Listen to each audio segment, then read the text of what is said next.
è una giornata di creatività collettiva in omaggio allo skyline di Mantova, al profilo rinascimentale della città. È un evento che ha ideato il parco perché questo profilo è la congiunzione ideale della rappresentazione di un'area protetta, quindi l'abitato e l'acqua nella quale si riflette, che poi sono le acque del Mincio. È iniziato questa mattina all'alba, con un'alba con un po' di foschia, con una quindicina di fotografi che hanno ripreso il profilo di Mantova dalla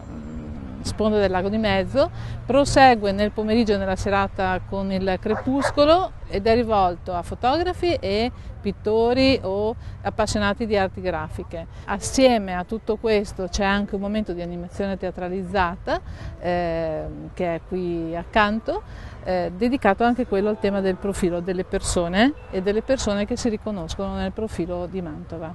Vieni tu, donna, bambina, ragazza, vieni tu, uomo, ragazzo, bambino, vieni,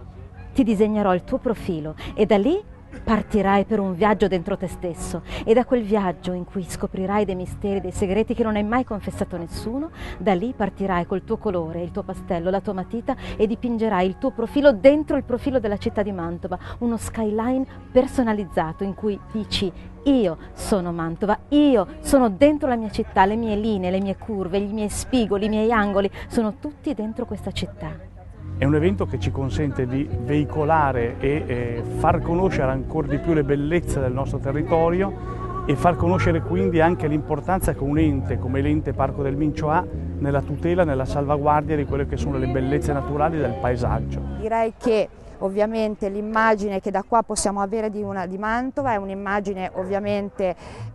basata non solo sulla natura, ma anche sull'architettura, ma anche voglio dire, i colori e anche sull'atmosfera che si respira a Mantova. Mantova che deve diventare, e abbiamo già i primi segnali, una città più accogliente,